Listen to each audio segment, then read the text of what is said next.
Best wishes for India's Republic Day. So those who are celebrating it, my best wishes to you and Shashi, especially Absolutely. to you. And thank you for being here with us on this very special day. It is very special. Good to be You here. have, you have, since your very early days, followed the Republic, its foreign policy, its ways with the world. And I thought this could be a good occasion for us to chat about where we are today. In fact, where the world is today, and how do we find a space in this new world Quite. that we are dealing with, Shashi. But first of all, congratulations to you, Samir, and to ORF on the establishment of the ORF Middle East. It's quite a new institution, as I understand it, and it already seems a very impressive facility, so I'm very glad to be part of amongst the first events here.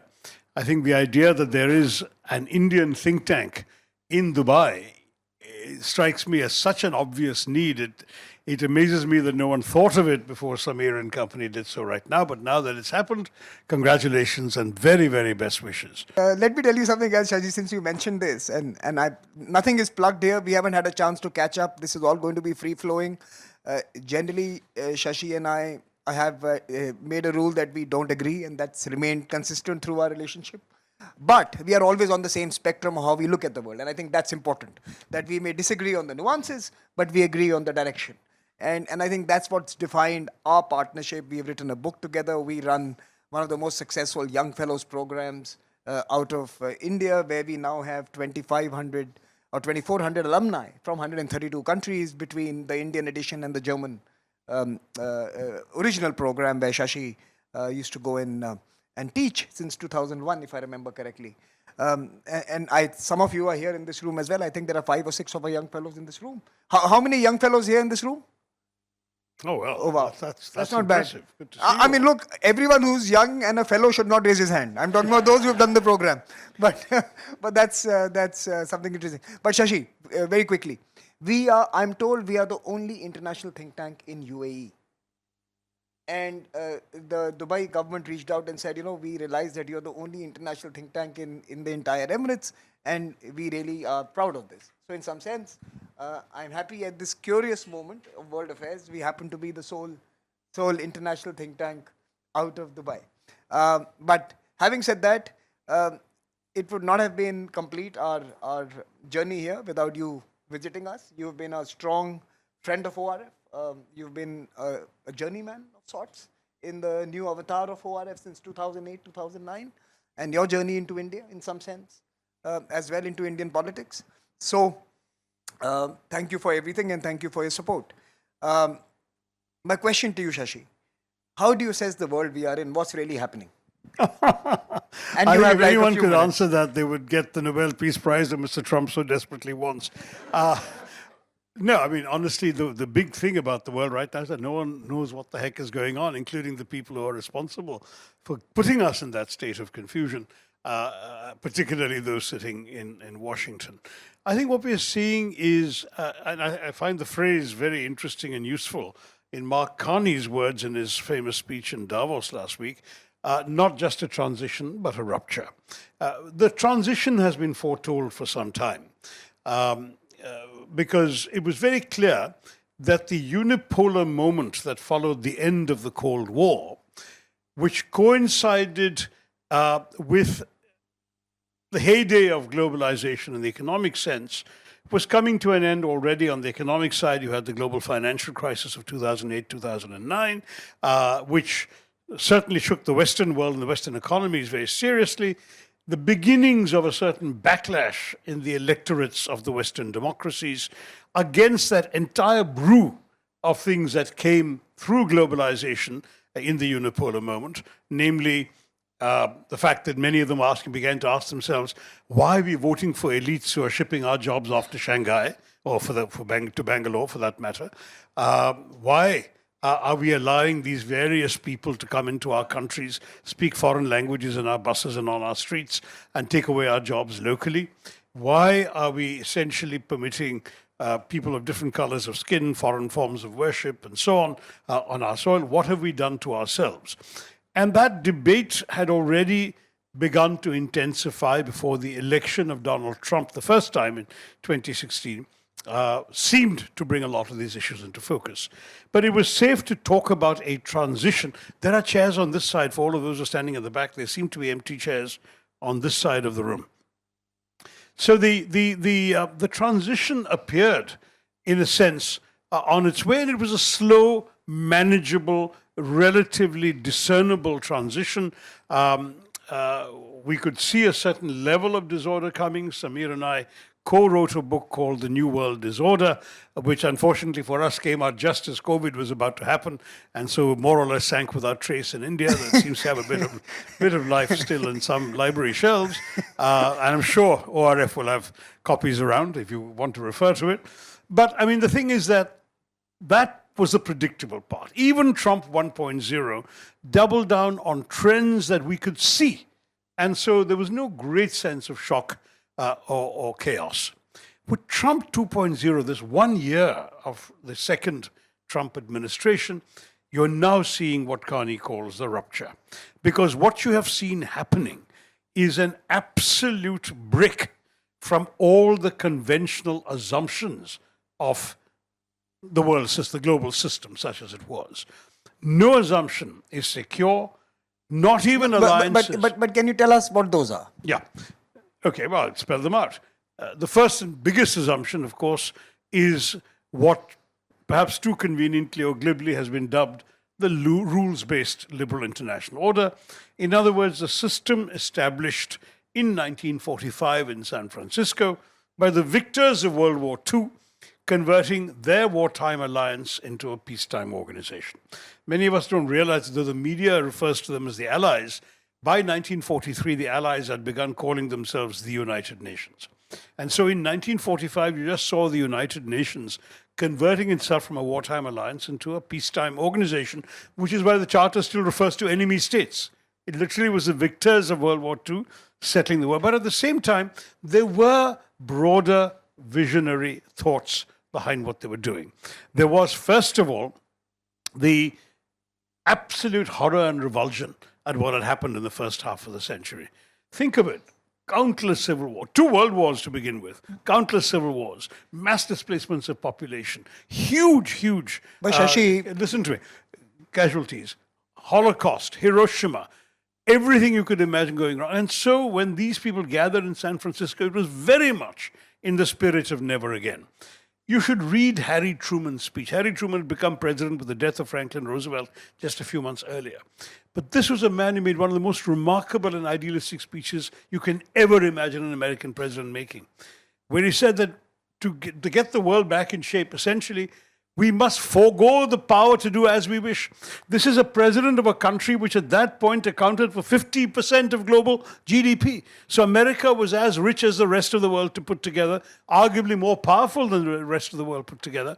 And there was articulating a geopolitical altruism. It was really quite remarkable. And as Carney acknowledged, that American-led system, even if there was a certain hypocrisy, and the Americans, and in some areas the Soviets, got away with what they wanted to get away with when it really mattered enough to them. But for the most part, a tenuous peace was maintained. The world transformed itself in this whole period. You had decolonization happening. You had the gradual removal of poverty in many places. You had the progress that was being made when it comes to things like eradication of disease, improvements in global health, infant mortality, maternal mortality, all sorts of things. Thank you very much. And all of these things were possible because broadly there was a peace. It wasn't a totally universal peace. There were wars. Some of the conflicts that might have otherwise become. Some of the conflicts that might otherwise have spread around the world actually were outsourced, as it were.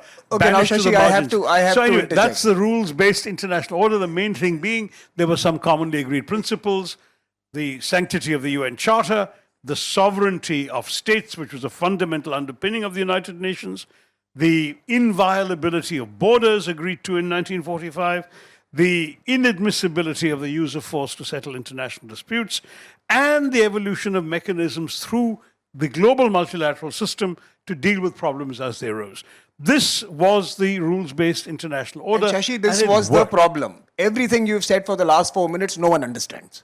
What we understand is that those who built the international system decided to actually go outside of it when they wanted to. That was a reality all of us understand. And that is what Mike Carney said, that the liberal international order, who you were not able to explain to us in the last 4 minutes, what you were not able to explain to us in the last 4 minutes, was basically an order of convenience, that those who were powerful abused it and used it for their benefit. Disease went down because medicines were discovered for the rich and the collateral beneficiaries were us. We all developed and we all benefited from the excesses and sometimes the consequences of the West trying to solve problems for itself. There was no India-focused solution coming out of the West. We grabbed onto some things and applied it to ourselves and we benefited. So be it. I don't think the world ever organized itself to help the third party. And I think those who worked in the UN like you have a romantic illusion about the UN, but let us be real here. The bureaucracy, which is the European bureaucracy, and the UN bureaucracy has served itself. It was an endpoint. Now, my point is, you mentioned one speech at Davos where I was present. You didn't mention the second speech. And I think that was equally honest and consequential. That was Donald Trump's speech.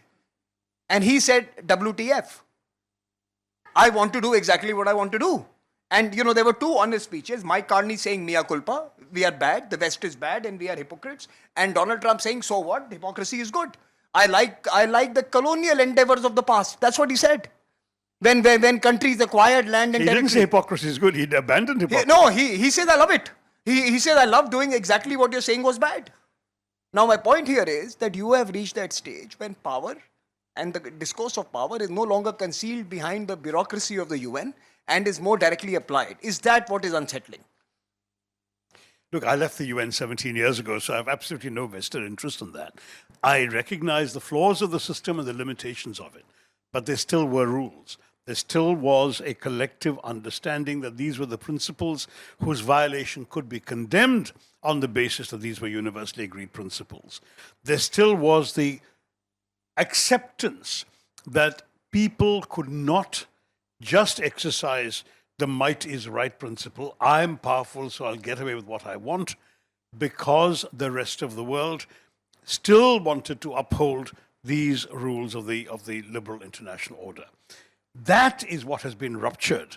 Because for the first time, the most powerful nation in the world which, as the nation which in 1945 had, in a sense, had to give up the most in order to enshrine this order, that nation was now saying, I'm going to toss this in the bin, I'll do exactly what I want. And that unsettles the basic system. Now, what's interesting, of course, is that though Trump has withdrawn the US from 66 international organizations, he has not yet encouraged his ally, Senator Mike Lee, to proceed with a bill on which Mike Lee claims to have 65 signatures that would withdraw the United States from the UN itself. So the fact is that there is still some understanding in Washington that belonging to this global platform, the one agency, that one platform that brings together all countries in the world, is still useful. But nonetheless, the creation of the so-called Board of Peace in Davos calls even that into question. Just as the bluster about Greenland shook NATO's faith in its own organization. So you've had, as I said, some of the most basic assumptions are now coming with asterisks attached. NATO was supposed to be a rock-solid alliance. Suddenly it's being fundamentally shaken. We have actually seen reports of the Canadians actually preparing guerrilla resistance plans against an American invasion. You've had European armies sending detachments to Greenland just in case somebody tried any military adventure. This is within NATO. This is two NATO allies. And it's not Turkey and Greece over Cyprus. It is two NATO allies, essentially, who are part of the core of the very concept of the NATO alliance. When you look at everything else that Mr. Trump has called into question, whether it's world health, so what happens now when Americans no longer have access to the rest of the world's health data? What happens now when the rest of the world doesn't anymore benefit from the American funding for global public health? Good questions to which there are no real answers. You can pull America out of UNESCO and perhaps not lose very much. Pulling America out of the WHO is a lot. The Paris Climate Agreement, the Americans never really upheld their part of the bargain, but now they're out of that too. So suddenly, what Kofi Annan, my late boss, used to call problems without passports, the kind of problems that cross all frontiers, problems that are not amenable to resolution by individual countries, because the nature of the problem is international and transnational and requires, therefore, transnational approaches. All of those problems are suddenly up for grabs.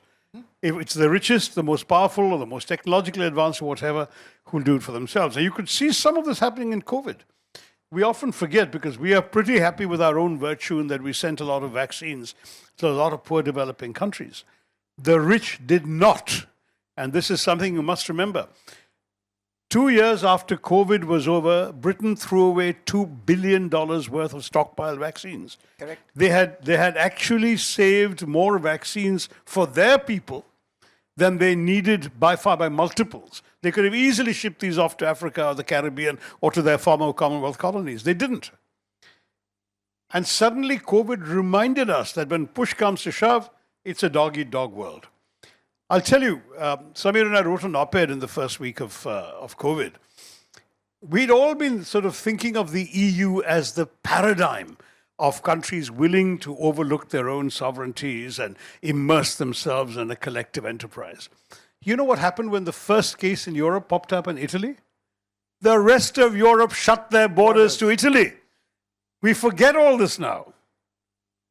Italians couldn't come out of Italy, and Europeans couldn't go to Italy. Instead of sending them, rushing them aid and help and doctors and vaccines, they sealed off Italy. It may not have lasted very long, but for a couple of months, that was the European Union's death knell. The Schengen visa arrangement. What happened to the Schengen visa arrangement? The Schengen countries suddenly put guards on their borders. They didn't want people from neighboring Schengen partners bringing viruses into them.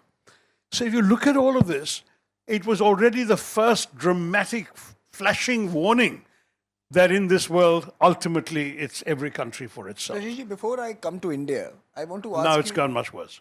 I want to ask you your assessment of what's happening in China. I mean, we heard about the recent purges, but generally, how is China positioning itself in this world where Donald Trump is surprising even himself every day? Well, look, the Chinese have one obvious strength, which is they have leverage over anybody, including the US.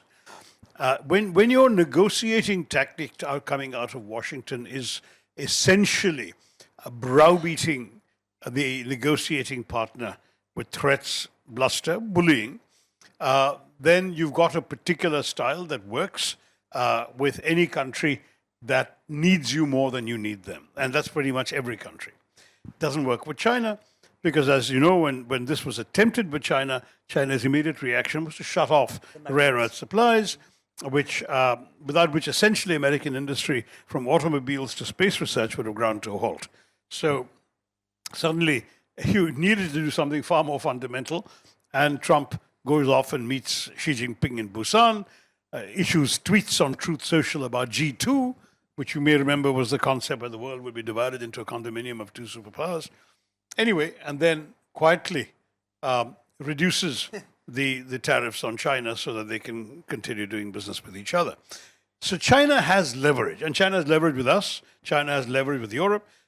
And we certainly don't have leverage with China. There's nothing that we can deny the Chinese that they fundamentally can't do without. And that's something which of course, the Americans have the world's largest market that they can deny to the Chinese. But it hasn't got to that point yet, because China, simply by shutting down rare earth exports, was able to get what they wanted out of the Americans. But what's wrong? What's going wrong in China? Xi Jinping has already been in power for a decade. He's somebody who, in many, many ways, has consolidated power within the Chinese system in ways that we have not seen for a very long time. From the 80s onwards, early 90s when Deng Xiaoping died, you really haven't had one strongman. You've had a term-limited president, somebody who's in China in power with the consent of his peers, who exercise a certain amount of presidential authority, but knows his time comes up at the end of 10 years, he moves on, then somebody else comes, etc. And you've seen now 2-3 leaders like that in China. Xi is the first one after this transition to appoint himself essentially president for life. He controls both the military commission, which controls the army, and he controls the levers of government as well as that of the party. Those are the three major power centers in China, and he's in control of all three of them.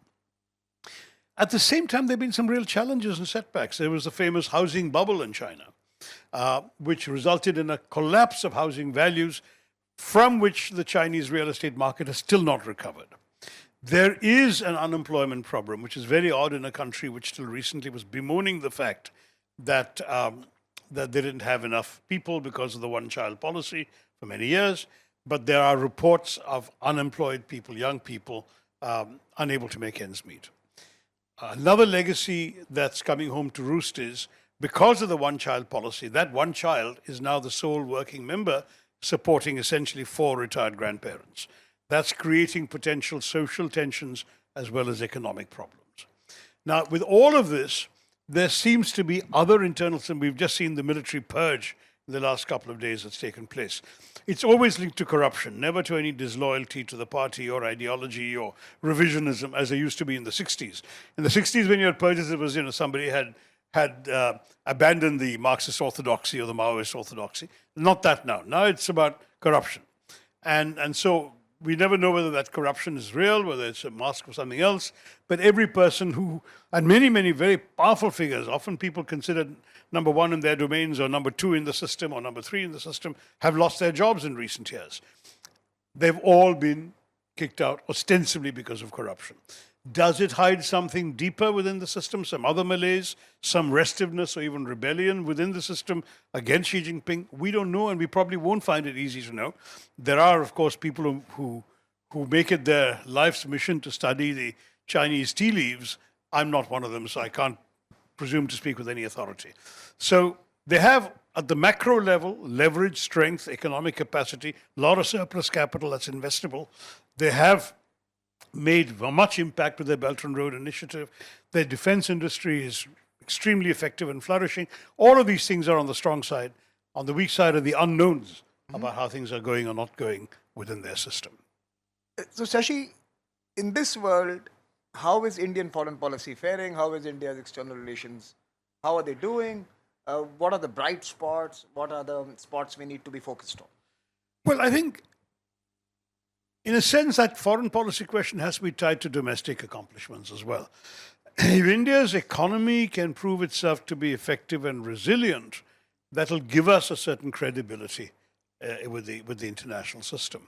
And so if you want a bright spot, it has got to be that.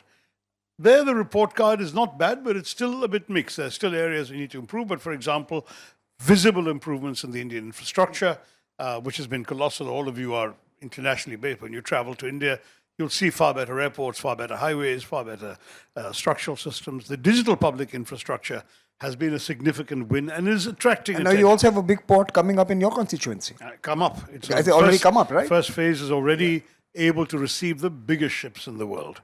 And I mean, literally the biggest container ships in the world have come to Vizhinjam in Kerala.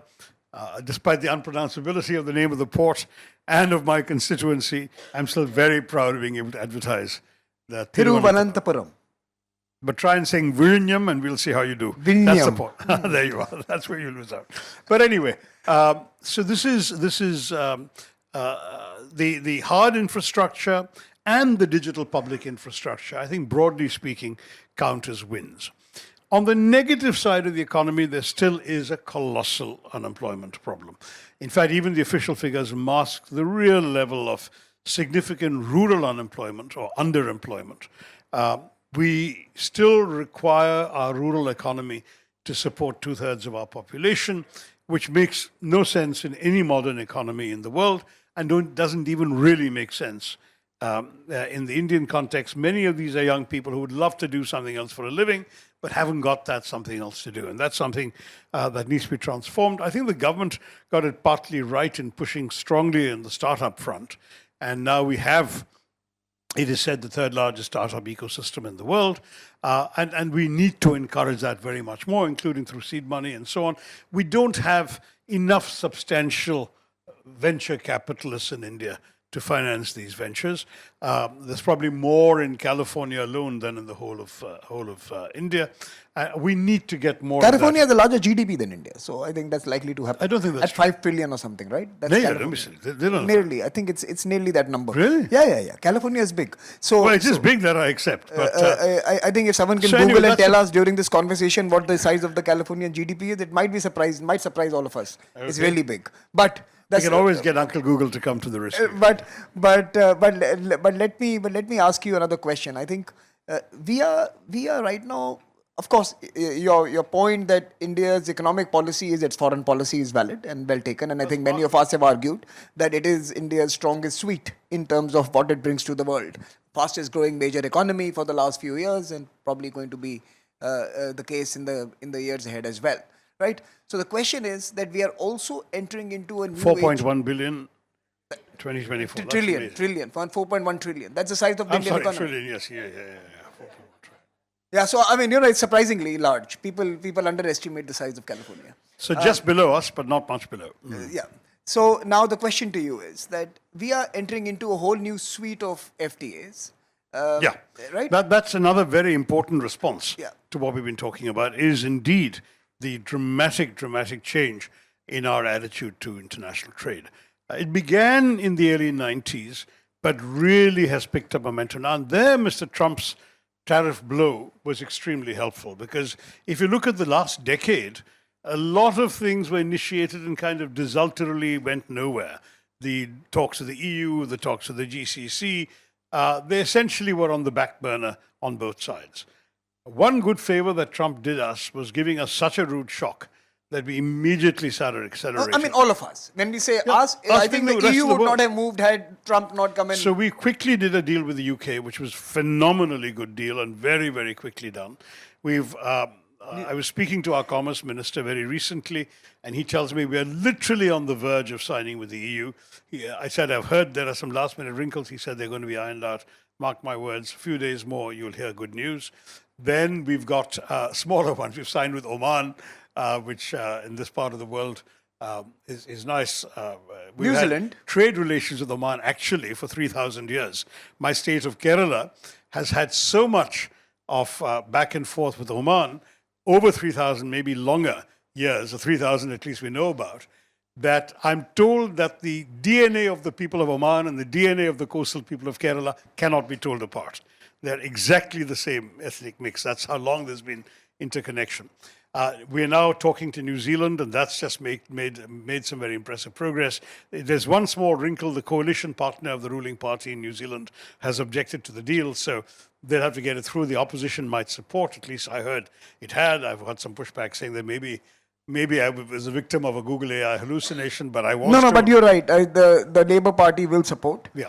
And they did that with the previous FTA as well. This Foreign Minister's Party always the government opposes. has cautiously built in a one-year review clause. Correct. So I think with that, most people should be able to support. But that's also very good. And I think that we are now seeing an Indian willingness to open up to the rest of the world, and also the understanding that a lot of our prosperity does depend on that. There's an important thing to understand here. When you are overly dependent on a massive trade partner like the US, we had about $100 billion, you're also vulnerable. Now, in a predictable world, and this is why Samir's objections to my talking about a rules-based world No, don't I'm hold not water. objecting. I'm just saying it didn't exist. That's all I'm saying. No, I want a it rules-based did order. exist because But you were painting its existence, which was not true. Even when people misuse their power, as we both accept they did during this period, they did so with hypocrisy, by paying due attention to human rights, to sovereignty, to democracy, to violations of this or that. And therefore, when they violated the rules, it was always supposed to be in defense of a principle upheld by the rules-based international order. It's only now for the first time that Trump has said, I'm taking over, I'm knocking off a president of a country because I want his oil. That has never been said before. A wise man They've once always- asked me, Shashi, in fact, we were in a conversation like this, and someone asked a wise man, who I will not name, please see one of the videos of mine from the past. He was asked that, would you rather be in a jungle or in this international system with a rules-based order? He says, if that rules-based system puts me into a cage, I would rather take my chances in the jungle.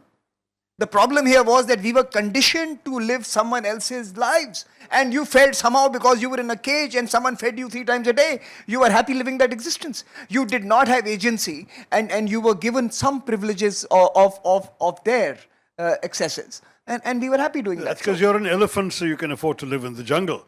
There are an awful lot of countries that are much too small. That's a good point. I think the rules-based order had to defend the smaller ones, and I'm not sure it did that too successfully. But when the smaller ones kicked, it was always in the name of one of those rules. That's where the hypocrisy came in.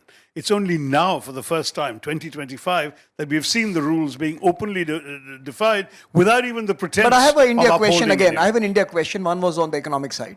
Now tell me, how should we position ourselves on this multilateral architecture debate? Board of Peace, and Trump has invited us, and you saw that letter.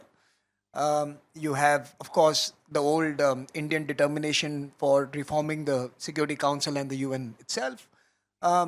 Then, of course, plurilateralism and regional organizations and smaller groupings have become very attractive. Where should our effort and emphasis be amongst all these choices that are today at play? Well, look, on the Board of Peace, I think we really need to do not just some thinking, but some consultation. We know that some of our friends in this part of the world have joined, and we need to understand, A, what their thinking is, and B, whether they would like us to be part of it too. Because these relationships matter to us, and we'll have to see them in that context as well. My own instinctive view, if you just look at principle, is that it's a bad idea for several reasons. The most obvious of which is that it is a completely erratically composed body where one individual has been named president for life, which is quite astonishing. You can't imagine. I mean, not astonishing. I mean, it's obvious. But I mean, for us to join a body like that is astonishing. That individual can apparently invite and disinvite according to his whims. He's just invited Canada and 5 days later disinvited them because of Carney's speech in Davos, one assumes. Have you met him? Have you ever met Donald Trump? Fortunately or unfortunately, no. I did live in New York at the same time as him, but we didn't move in the same social circles. But I will say that You've gone up in my esteem, Shashi. I respect you more today. So the choice, therefore, for us is: do we want to give legitimacy to an ad hoc institution with a president for life, and one which apparently has no clear, predictable standards or principles it wishes to uphold? You may remember the initial idea in the UN Security Council resolution was to create such a body for Gaza, for post-war reconstruction. But clearly what Mr. Trump has in mind is something very much broader and much less well-defined. And for us, do we want to undermine the UN? We've seen all the limitations thereof. But in the famous metaphor of the former Soviet ambassador to the UN in the early 60s, Yakub Malik, he said, whenever people tell me about dropping the UN, abandoning the UN, he says, I'm reminded of Adam and Eve in the Garden of Eden, he says. When Adam finds that Eve is becoming indifferent to him, and Adam says to Eve, Eve, is there someone else? Now you think about that for a minute, because that's exactly what I worry about if people talk blithely about abandoning the UN. Is there anything else that brings together every country of the world on a common platform?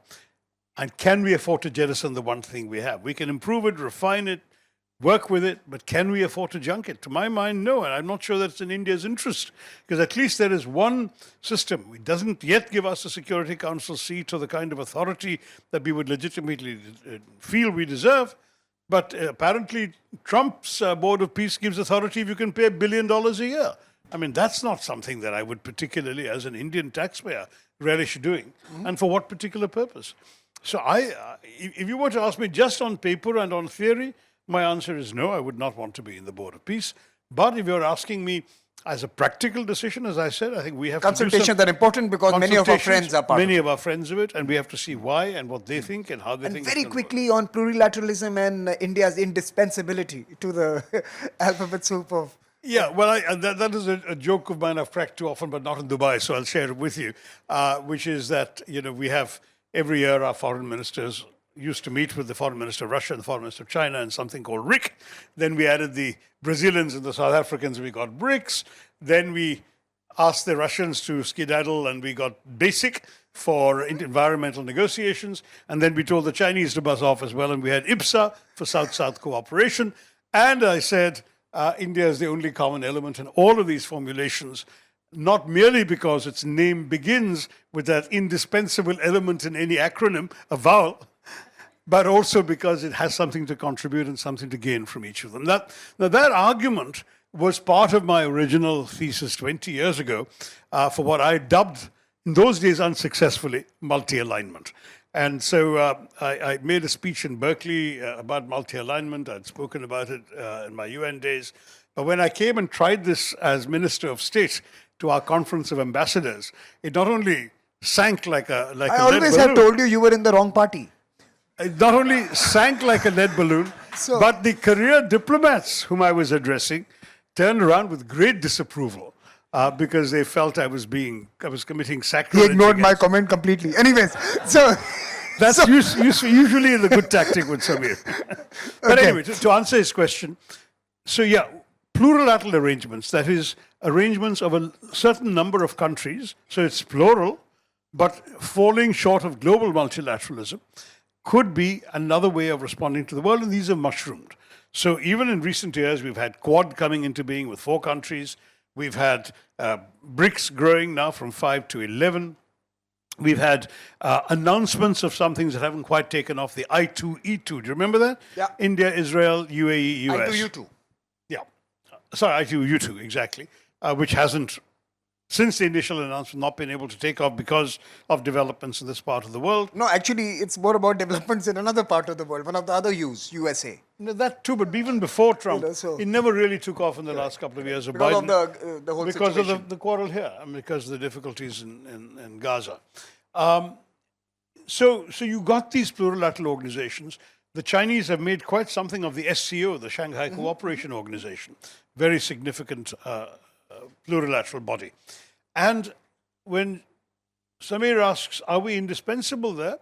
I think it's fairly flattering to understand that most of these newly created or newly thriving plurilateral bodies have in fact got India in them or have asked for India to join them. And of course, the most indispensable, one could argue of them, is G20, which has at least some claims to being the most representative body in terms of managing the global macroeconomy, and we are there. All of these things suggest that we have some mechanisms in which we can organize ourselves, but don't forget, Samir, that the US is also there. Not in the SCO, but in everything else, the US is also there. And if the challenge we are trying to grapple with today is the whimsicality and unpredictability of the US and the turbulence that the US has demonstrated it is capable of generating in the system, then this is not necessarily No, I'm telling you, Shashi, please take me seriously. It is time that for would be us. a change. It is time for us to invest and revive and resuscitate the Commonwealth. Only body without the Chinese and the US. And we should do to the Commonwealth what BCCI did to the ICC. We should, that is the future of the Commonwealth, and you should be investing in it. Now, I actually do not disagree. For once, let me say, this is something that I floated in an article in the British magazine Prospect, more as a challenge to the Brits, saying that, where is this going and what has it led to and why can't we do something more with it? But when the Commonwealth Secretary General came to India with her delegation, Patricia Scotland, I had a conversation with her and some of the people around her advising, and many are desperately keen to see India take a greater interest, play a greater role. And Samir is right, it's a ready-made group. Yeah. You've got 50-odd countries with a language and many of them play decent cricket, and that's important. So in any case, look, I'm going to open it up, but one last question to Shashi, and then I'm going to open it up to you. I want to start with Clemens. Where is Clemens? Clemens, I want to come to you, and Clemens is head of foreign policy at ORF Middle East, and I promised him he's going to ask you a question or two. But as we open it up, Shashi, we are sitting in a geography which has, if international relations are stocks, if we were to assume they are stocks, this is the hottest stock, India-UAE relationship in the last decade. And along with India, Australia, and maybe a couple of others, these are outstanding performers in the stock market. This is way ahead of India. Way ahead of anything, right? So this could be the hottest stock in the Sensex, as it were, on the top 50. So what is driving this, defining this? What is really happening here? Because you've been a regular here. No, it's a perfect combination of all the essentials of the relationship. There is a tremendous economic factor, which has been growing remarkably. In fact, Consul General of India is here right now, and we had a dinner last night where we were talking about the fact that we are quite likely to aim for $200 billion in trade by 2030. But I said that I have read an article, and I wish I could immediately find it, that says that even that will need to be revised upwards. In 2028. To an earlier date or a higher number. So the economic underpinnings are phenomenal. There is a security dimension we don't talk about very much, but we have a common perception of some of the challenges facing our countries and the neighborhood, and there's serious levels of intelligence and security cooperation, which has grown in significance in recent years. There is the diaspora. I know we are always accused of over-romanticizing our diaspora, but the truth is you've got several million Indians in this part of the world. Half of the city is Indian. Well, the city, to a great extent, has been built by Indians, and the same was true of Singapore in the 19th century. It's true of Dubai in the late 20th and early 21st. And I can tell you that there is very little doubt anyway that even though there is a significant transition happening in the Gulf countries as a new generation of nationals comes of age and begins displacing some of the immigrant labor, the UAE is likely for a long time to continue to have a great degree of room for Indians at all levels of authority. That is, extremely serious CEOs and influential positions, investors, all of that, and also working class labor as well. So you've got the whole lot, and that too is very impressive. And finally, I would think that one of the interesting and surprising areas of convergence is going to be the Gulf's tremendous interest in technology, driven partially by their relative lack of population, where they see technology as something that suffers from a lack of certain as a multiplier, and India's ability to provide it, and provide it relatively less expensively than anywhere else and from closer than anywhere else. So I think all of these factors have converged in a remarkable way. So the hottest stock is a very good way of putting it. I did an article 2-3 months ago about precisely this relationship. And I talked about how the most consequential relationship currently going is indeed the Delhi-Dubai passage, as it were, that exists. You know, as I was setting this institution up and I was meeting folks here before we opened this. That's right, and the only think tank in Dubai of an international background is an Indian one. Correct. There you are, one more example. And as I was talking to so many of them, I realized in their stories that they told me, there was always a little bit of India. Hospitals, marriages, holidays, trade, pearl trade, and many other stories. So, you know, I recently wrote a piece somewhere and I said that it's remarkable that in every history of an Emirati, there is a little bit of India. And it's equally remarkable that in every India's future, there will be a little bit of Dubai or Abu Dhabi. So there is this temporal link that our future is inseparable from this region, and their histories and stories start from some place in India. You know, could be the coastal towns. True, though unfortunately that generation is now moving. True, but you know, my point here is that we are now coming here. The point we are. But in the days when they used to come to, I mean, I still go back to a vintage when I could meet ministers, senior officials, and so on, and every one of them had studied in India. That era has gone. Now the ones who are in power today have all studied in the West. Leagues and they're the Ivy UK League, studied. Britain, Europe, whatever it may be. Yeah. So there is a change there, but now, as you say, increasingly it's us coming here. It's us coming here. So I think that's very interesting, that how the people bridge continues to be nourished, irrespective of how geographies and landscapes may have realigned themselves. I'm going to open it up to some of you to come in, but let me first start with Clemens and then I'll come to you, sir. Clemens, you want to come in? Is there a mic there for Clemens? Yes. Hi. Hi, good afternoon, Dr. Tharoor. Thank you for sharing your insights. Clemens, quickly introduce yourself. He's just joined us from Singapore, but quickly introduce yourself. Yes, I'm Clemens, and I'm the Senior Fellow for Geopolitics here, and I'm in He's also going to be the Director for Research at ORF. Go ahead. Yeah, thank you. So I have two questions based on what you said about the US and Washington and the rupture that's ongoing at the moment. First is, of course, you might have read the article or essay by Ashley Tellis from Carnegie, talking about India's great power delusions and saying that India will be better off siding with the US to counter China. So I wanted to hear your response to that, because there have been response essays to that, especially by Nirupama Rao, who said that India is sitting between worlds and being that kind of flexibility offers, some kind of nimble movement for India. So what is your response to that? And the second question is on BRICS. As the president for BRICS, Chair of the BRICS this year. chair of the BRICS for this year, what are the priorities by Delhi? So thank you very much. So actually, they're linked. Ashley Tellis says your multi-alignment is flawed. Please be in the American camp and live off American lodges, and you guys have missed a trick there. That's the Ashley Tellis. BRICS is actually the antithesis, that we will have our own relationships and we will build a world where different actors can contribute to global affairs. So on Ashley's piece, I will say that this is a very old argument. It's been given a new coloration, but the argument goes right back to the days of non-alignment, when there was a camp within India. And in the 60s, it was basically two political parties, the Swatantra and the Jan Sangh, who argued that instead of non-alignment, we were better off firmly anchoring ourselves in the camp of the democracies, both for economic reasons, that the capitalist system is where our future lay, and also for geopolitical reasons, because the communist threat was significant within India as well. That argument has gone through various iterations. The communist threat, so-called, has itself morphed into something very much less than that. But today, the challenge from China is seen by many as warranting a reconsideration. Of course, this advice coming from outside would be seen as self-serving towards the American interest. But don't forget that Tellis was earlier identified with the American school of thought that argued for what is called strategic altruism.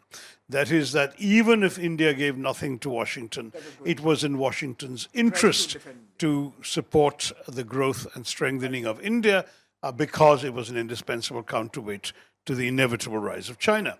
So now he seems to have moved away, saying there's no time for altruism anymore. India better pick its side. They've not given us enough. They better start giving us more. So that he is, I think, reflecting a certain strain of thinking within Washington, which wants to see India becoming much more explicitly a counterweight. Now, within India, there is a lot of resistance. You've seen Nirupama's article. There have been a few others. But that resistance, too, is being challenged from within. So there's a whole debate going on, which we have not settled yet. I'm afraid I'm permanently sort of parked in the China skeptics corner, because unfortunately we've seen too many examples of why China seems to be fundamentally hostile to India's vital national interests.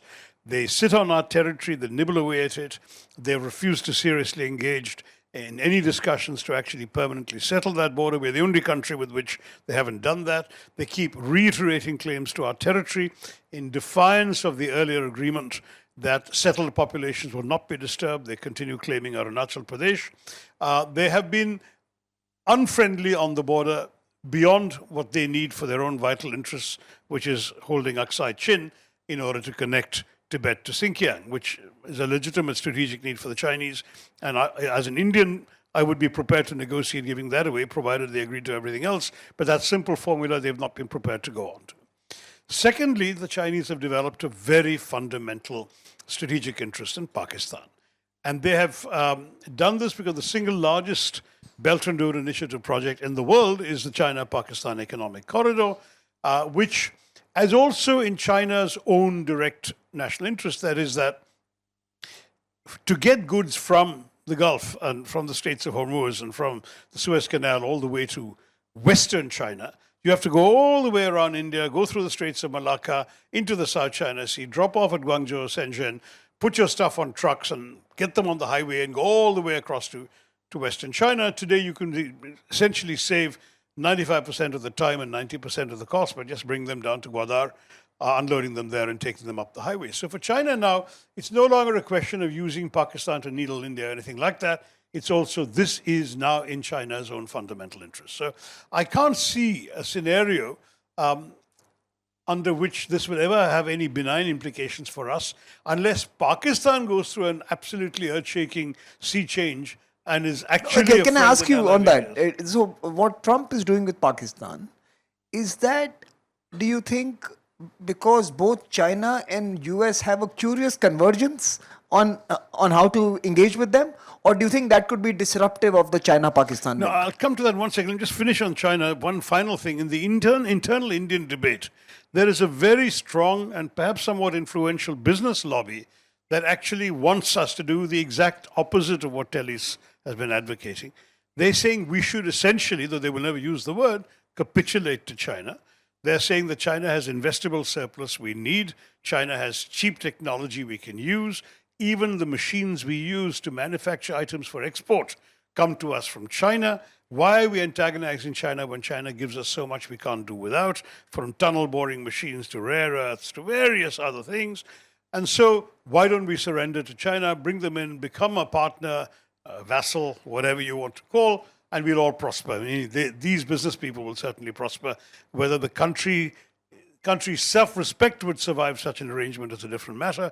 But then for these people, I think perhaps self-respect is only tied to the balance sheet. But I'm just saying that if you look at all of this, there is still an active ongoing debate, Clemens. I cannot tell you where we'll come out. We have been walking very delicately on this tightrope. We've tried to keep channels of communication open with China. Trade has gone up despite the geopolitical tensions to a level where China has benefited enormously. They have $100 billion surplus every year in trade with us. But having said all of that, the jury is still out on which way we'll go. And if the Americans are foolish enough to push us too hard, we could end up doing what these business people want. But at this stage, I still think that most Indian government officials would like to balance both. Keep open channels of communication everywhere. And the trade agreements we talked about that we've now been concluding around the world will actually lessen the impact of Trump tariffs and thereby make us less desperate to go off and join another camp. So that's on that question. On BRICS, I'll just be briefly 1 second. What Samir said is that there is a logical connection between affinity to China and working with BRICS, but India has so far been a fairly restraining force within BRICS. We don't particularly want to see BRICS becoming a cat's paw of a Chinese or even a Chinese-Russian strategy to oppose America. We have no particular interest in doing that. We were influential in the expansion from 5 to 11 to ensure that the countries who came in were not all uniformly anti-American, but there was actually a balance. The UAE is one of the new members. And the whole idea was that we would have people who would support us in taking a more moderate and reasonable And position. in fact, in the words of the foreign minister, and I think that's probably a correct assessment, that it is a non-Western organization, not an anti-Western Correct. organization. And And I not think just- that's the Indian Not just BRICS, but just proposition. generally India's posture.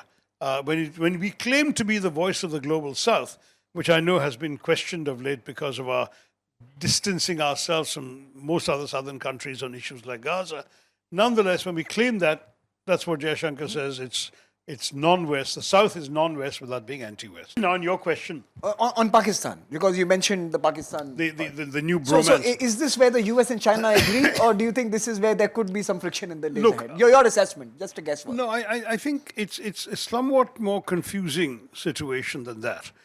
Yes, both China and the US seem to be well disposed towards the current regime in Pakistan and towards Pakistan geopolitically. But the US and China differ in other areas, in geoeconomics and geopolitics, elsewhere than in Pakistan. At which point does strategic competition start hurting the Pakistani part of the equation? I wrote a column a few months ago in the Indian Express about what I dubbed the Pasni paradox. You know that China runs the port of Gwadar, but somewhat astonishingly, Field Marshal Munir offered the port of Pasni, which is less than 80 kilometers, I think, to away the from Americans. Gwadar, to the Americans. And the very idea of these two major geopolitical rivals developing dueling ports within literally sort of shooting distance of each other is going to make a phenomenal spectator sport for us sitting in New Delhi. But I wonder whether that might have been a step too far. But the Americans, of course, have not publicly announced that they're taking it up and that they're going to do it. But the offer has been made, it's on the record. Now, there is also the other somewhat more crass explanation that when Pakistan has been good enough to essentially hand over its cryptocurrency business to a company that is headed by the son of Witkoff and the sons of Trump, does that mean that ultimately there are motives other than geopolitical for some of this That's the next newfound Netflix love? series, Sons of Trump.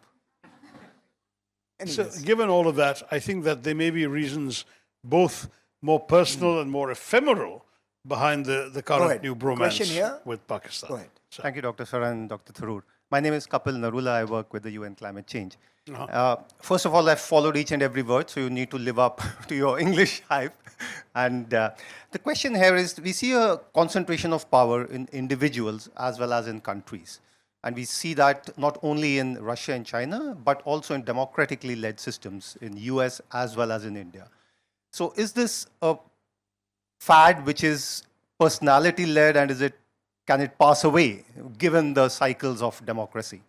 And what role do you have to play as members of parliament, and as well as taking the interest of the citizens along, to say that these systems need to be run democratically? But Kapil, my only problem with this question is that you have spared the parliamentarians from this personality cult. Even our parliamentarians are now personality, have become personalities everywhere in the world, by the way. So Shashi, this focus on individuals more than institutions, I think that's the question. Yeah. That I think it's a fair question. And by the way, China is also a part of that whole equation. And in fact, some years ago, there was quite a long list of these strongman leaders rising in many, many countries. You had Xi, you had Trump, you had Johnson in the UK, you had Erdogan in Turkey, you had Urban in Hungary, you had, of course, Modi in India. You had a lot of strong leaders who seemed to be in some ways larger than the systems that had produced them, and who were thereby bending those systems to their will. Now, your question seems to imply that parliamentarians would have a capacity to rein that in. I think the answer would vary from system to system. In the American system, which is not a parliamentary system, the president constitutionally has an influence out of all proportion to any particular legislator. In the British system, on the other hand, the legislature does have a strong impact. That's why you saw a series of prime ministers being defenestrated by the ruling parties in Britain. In other places, I mean, Erdogan has been in power, whether as president or as prime minister, for now almost 20 years.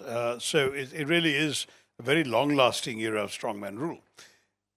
I think I would not overstate the impact of parliamentarians or legislators, even within democratic systems where they have statutory rights. For example, in our system, the extent of our involvement in geopolitics is through the Foreign Affairs Committee of Parliament, which I happen to chair, but we can't really have a significant impact on policy because the committee's views are purely advisory. The foreign minister is obliged to respond to our reports in a note to Parliament, but he's not obliged to do anything we suggest he should do. And that's something which tilts the balance very much towards the executive and away from the legislature.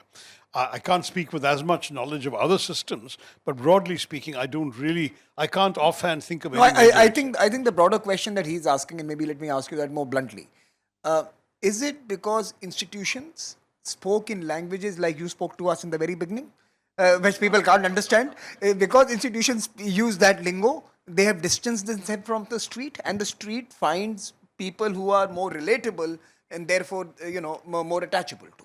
So, they basically attach to people who they find more relatable. They speak my language, he eats the same food I eat, he wears what I wear, and, this guy seems to be my kind of a guy. People like us, right? Like us. Go ahead. So, okay, point made. Now, no, I think honestly, I mean, can I have the mic here and then I'll come to you? I want to bring these leaders in democracies are there because they do enjoy the support of their people, and the rest of us will have to navigate. We are going to take a collection of 3 questions. We're going to take these 2 ladies in this front row. The gentleman has been raising the hand for a while, so just 3 questions. We'll try to collect all of them and then we'll give it to you.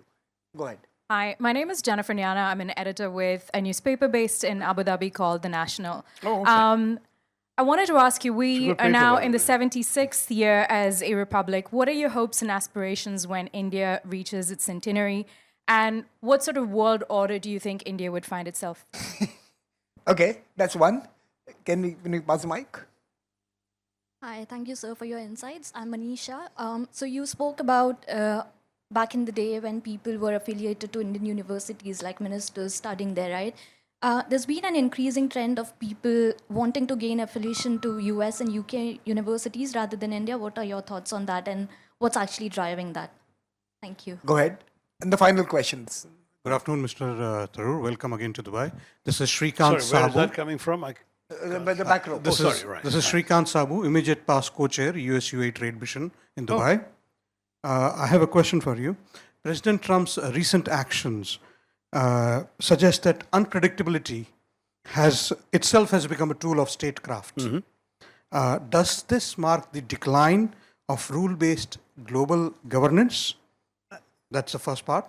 And if so, That's what I've been talking about. That's what he was Yes. trying to say. Very, you know, it was, I know you have touched upon it. And the second question is this a moment of risk or opportunity for rising powers like India? Thank you. I think he answered that for the first 30 minutes. And now I think he was Shashi, touching upon it. I need an English to English translator when we have you in the room.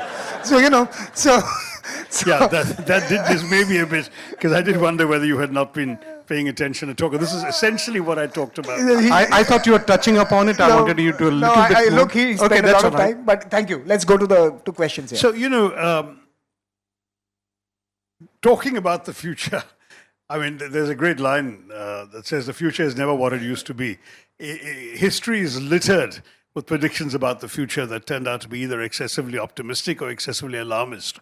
I remember when I was in college, there was a book called Future Shock by Alvin Toffler, which predicted all sorts of disasters, and it makes very amusing reading today. At that time, it was a #1 bestseller for about 50 weeks because people were staring with appalling fears about. For example, there was a book about India by Paul Ehrlich called The Population Disaster or The Population Bomb or something like that. All of these things have turned out to be wrong. So prediction is tough, but I can talk about aspiration. In the context of India, the Prime Minister has articulated an aspiration of Viksit Bharat or developed India. And to my mind, that's a deliberately, shall we say, over-optimistic projection, because if you take all the hallmarks of a developed country, is it realistic to assume that India can achieve that? And especially once you translate that into certain levels of per capita income, et cetera, et cetera. But it's great to have the aspiration. It's something to aim for. The famous line from literature, a man's reach must exceed his grasp, or what's the heaven for? You really must reach out beyond what you think you can do in order to get people focused on a larger target, and I'm all in favor of that. There are certainly possibilities for India to get some of the basics right. I mean, I've often argued whenever this question of India-China competition came up that I resist being boxed into that competition, because as far as I'm concerned, the world is large enough for both India and China to prosper and flourish. I don't want to see myself there. But as long as every Indian is able to count on 3 square meals a day, a roof over their heads against rain or sunshine, the ability to put their children in a decent school, a primary healthcare clinic with medicines and a nurse and a doctor available within, say, a 3-kilometer, 5-kilometer maximum walk from their place of residence, all of these basic things, and a decent job and the prospect of improving their lives and dreaming of a better future for their children. If we have all of that, to my mind, that's good enough. I'm not one of those who talks about India becoming a superpower when we are still super poor.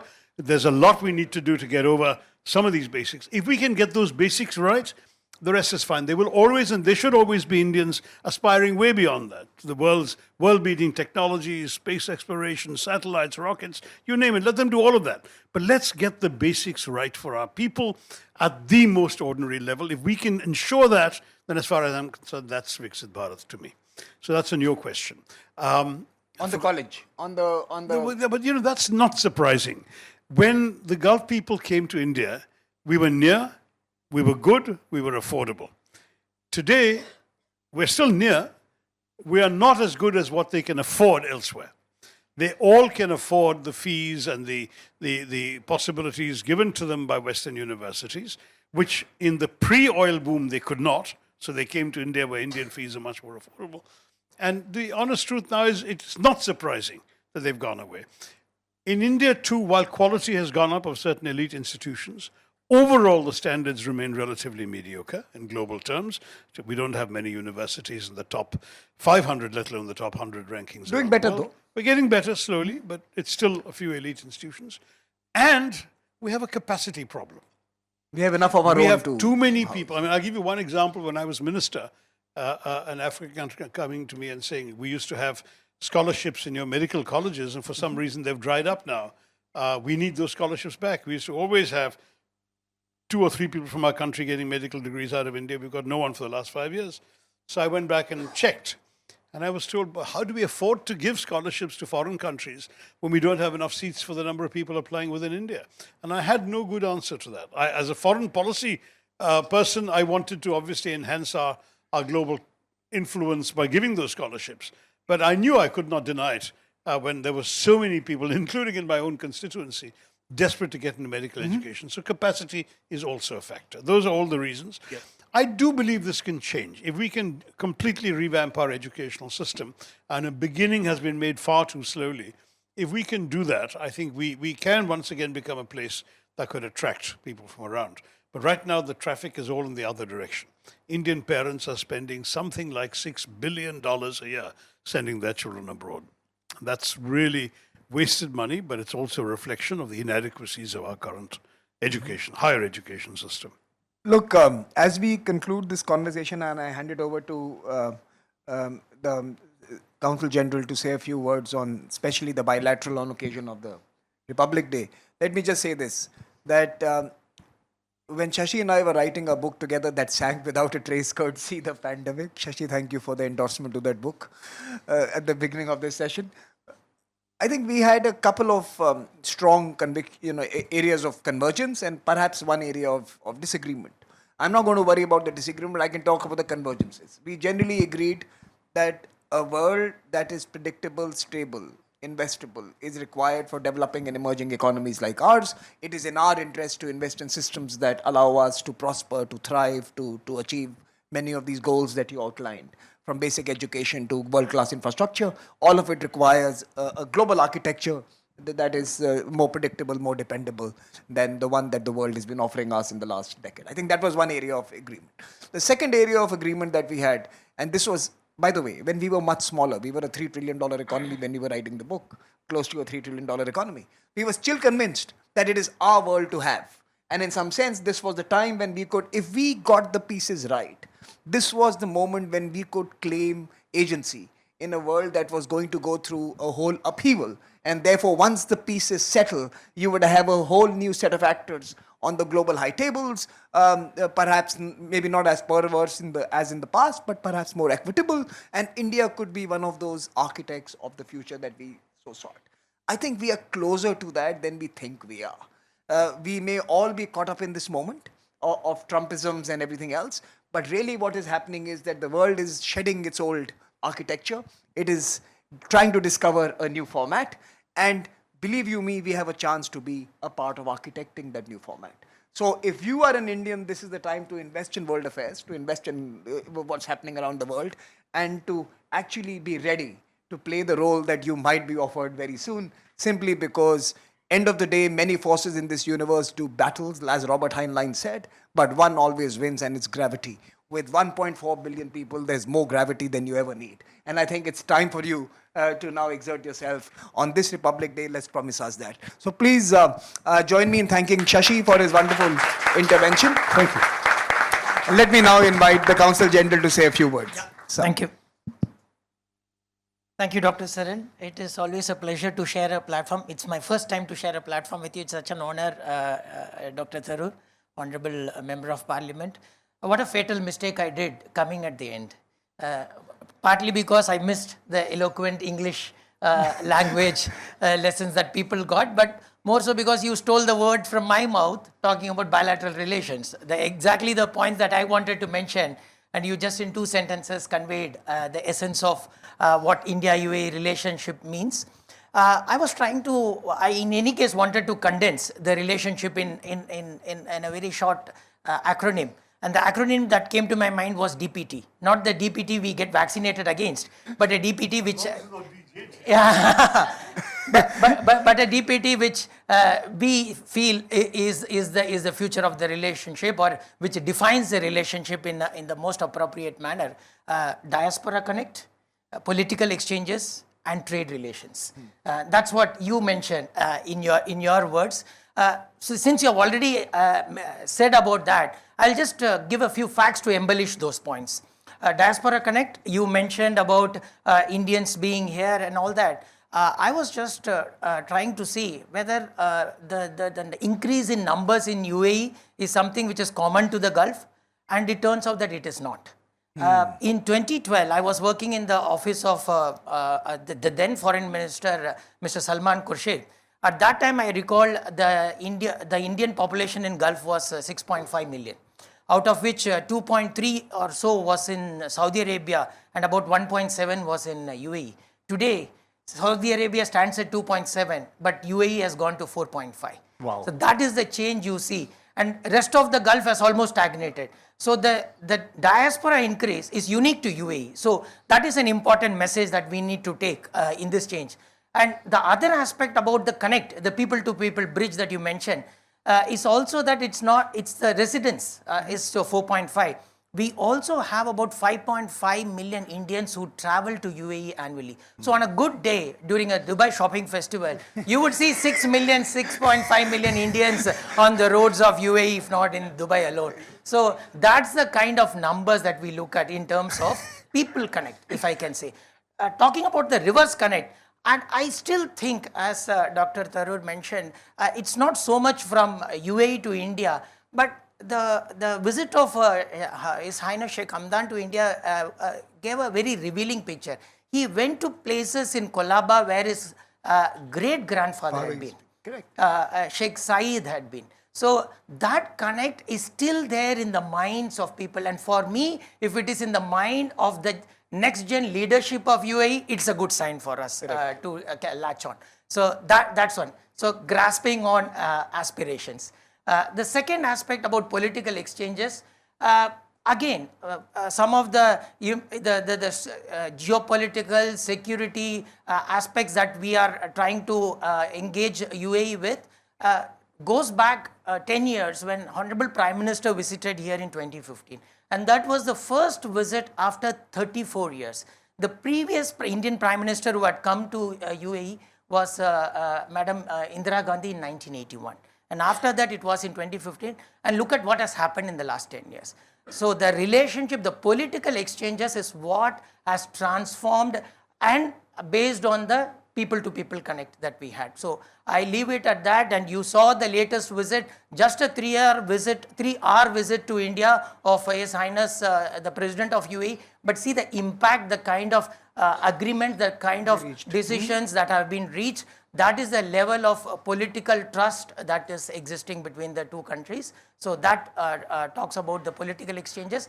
And third is the trade. As he mentioned, we are looking at $200 billion of trade. We will, in all probabilities, reach that much earlier. But for me, the more important part is that we are looking at a good composition of non-oil trade. Correct. Now, if with UAE, if trade is 200 billion and if oil trade is 170 billion, nothing to boast about. But what we are looking now is out of this 100 billion which we have breached in 2025, almost 68 billion is already non-oil trade. And what the two countries are trying to see is also to exclude another automatic category of trade, which is jewels.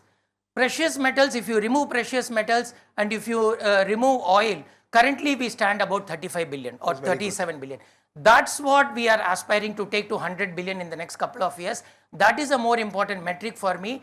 Forget 200 billion. If we achieve non-oil, non-precious metal trade of $100 billion by 2030, that would be a phenomenal achievement. And we can meet again in 2030. I bet you we would have achieved that. Thank you very much. So Thank you one final point. We know that today we would be signing mother of all deals with EU. But to me, the mother of all deals was signed in 2022 when we signed the CEPA with UAE, because post 2022 UAE has signed 32 FTAs, which has opened up avenues for Indian exporters to a wide market across the globe. So for me, the mother of all deals remains the CEPA with UAE in 2022. Thank you for your time. Thank you so much, sir. Thank you so much. Thank you. Let me now request Mannat, my colleague, to close the proceedings this afternoon. Mannat, over to you. Hello. Yeah. Well, thank you all. Firstly, a big thank you to our Consular General, Mr. Satish Kumar Sivan, for joining us and making the time, and for those very, very crucial remarks and facts for us to take back home. So thank you, sir, once again. And of course, Dr. Tharoor and Dr. Saran, I think the repartee has been an absolute delight for all of us. So thank you for that exchange. By the way, the repartee was so much of a delight that we'll have to now edit it seriously. Because this was a vibe for the room. We'll have a more sanitized version out there, Shashi. Only love. Okay. So we'll send you the. Go ahead. Sorry. And we'll count on more of such exchanges going forward. So I hope, Dr. Tharoor, this is just one of the many more visits for you in ORF Middle East going forward. So thank you for gracing us with your presence, and it's always an honor to hear you speak. No, thank you, Shashi. Thank you. And I must say this, and he doesn't hear this enough from me, but he's been a model for all of us in India. Those who've been in foreign policy, in the world of think tanking and policy, Shashi Tharoor has been the icon, the bellwether individual who we have looked up to. So thank you for everything you've done on this Republic Day. You won't hear this from me again. So well done. Thank you.